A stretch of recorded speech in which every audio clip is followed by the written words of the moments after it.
Finalement, une centaine de spermatozoïdes arrivent à atteindre l'ovule. Mais la course n'est pas finie, car un seul spermatozoïde va être accepté à pénétrer dans l'ovule,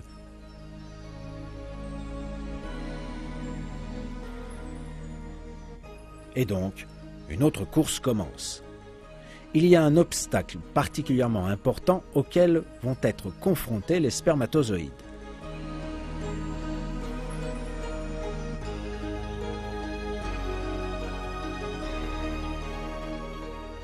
Il y a une couche protectrice très dure qui entoure l'ovule et neutralise tous les micro-organismes indésirables qui peuvent s'en approcher. Elle aussi extrêmement difficile à pénétrer. Pour contourner cet obstacle, des systèmes spéciaux ont été encore une fois créés dans le spermatozoïde. En dessous de l'armure, au niveau de la tête du spermatozoïde, se trouvent des armes secrètes qui ont été jusqu'à présent dissimulées. Ce sont de minuscules sacs contenant des enzymes dissolvantes.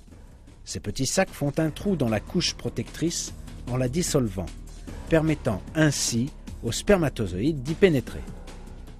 Alors que le spermatozoïde pénètre à l'intérieur de la couche protectrice, l'armure au niveau de l'extrémité se rompt pour se détacher complètement du spermatozoïde. Le détachement de l'armure fait partie de ce plan fonctionnel parfait. Grâce à cela, le second jeu de sacs enzymatiques à l'intérieur du spermatozoïde peut émerger.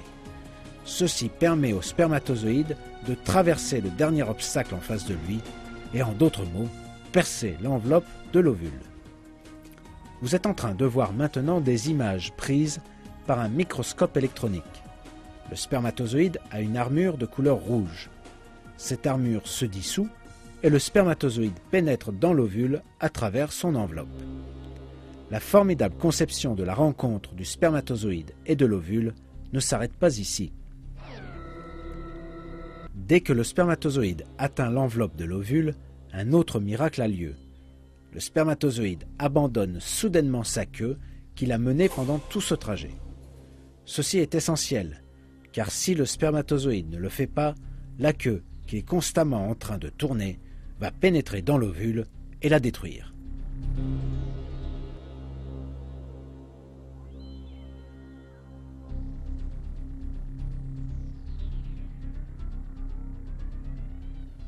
Le détachement de la section contenant la queue ressemble à la façon dont une fusée largue les réservoirs de carburant consommés lorsqu'elle quitte l'atmosphère, n'en ayant désormais plus besoin. Mais comment le minuscule spermatozoïde peut-il faire un tel calcul? Pour que le spermatozoïde soit capable de faire un tel calcul, il doit savoir qu'il a terminé son voyage et qu'il n'a donc plus besoin de sa queue.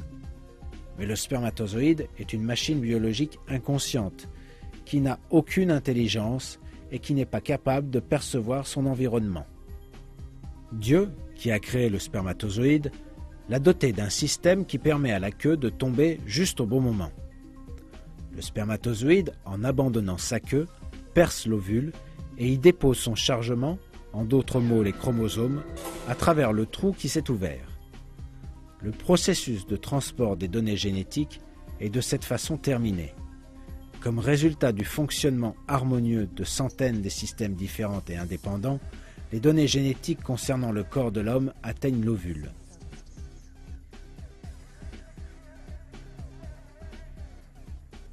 Comme nous l'avons vu, l'union du spermatozoïde et de l'ovule est seulement possible grâce à un parfait plan et une mise au point ne laissant aucune place au hasard.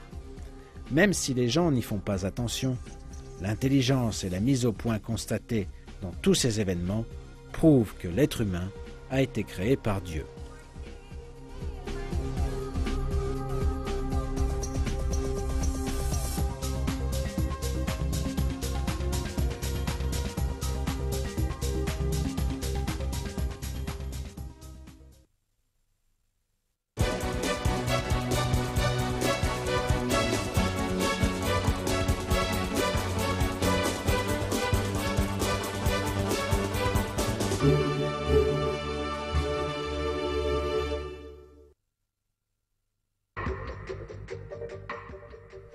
Toutes les informations que nous avons données jusqu'ici concernant le développement de l'embryon dans l'utérus maternel sont issues des recherches scientifiques de ces dernières 30 à 40 années. Et ces nouvelles informations ont permis de saisir de nouveaux miracles du Coran.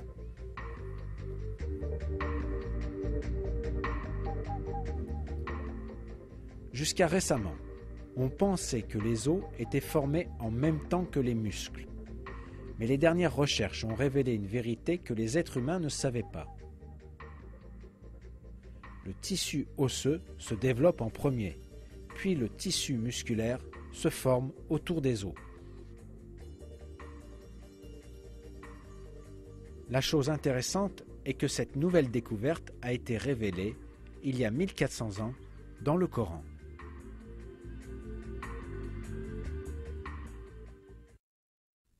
Nous avons ensuite fait de la goutte un caillot, et fait du caillot une masse, et fait de la masse des os, puis avons revêtu les os de chair.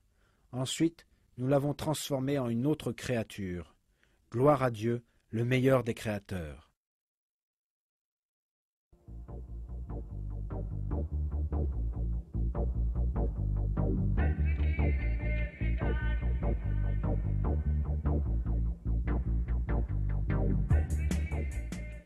D'un autre côté, la recherche scientifique dans l'embryologie a montré que le bébé passe par 3 stades dans l'utérus maternel. Ce fait a été décrit de la façon suivante dans un livre d'embryologie appelé « L'embryologie humaine de base ».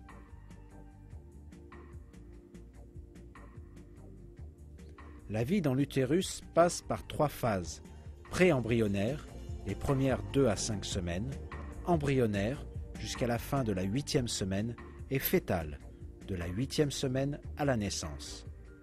Cette information qui a été apportée par l'utilisation de la technologie moderne est le résultat de longues années de recherche. Elle a été néanmoins donnée par le Coran il y a 1400 ans. Ces 3 phases dans l'utérus maternel sont annoncées dans le Coran de cette façon.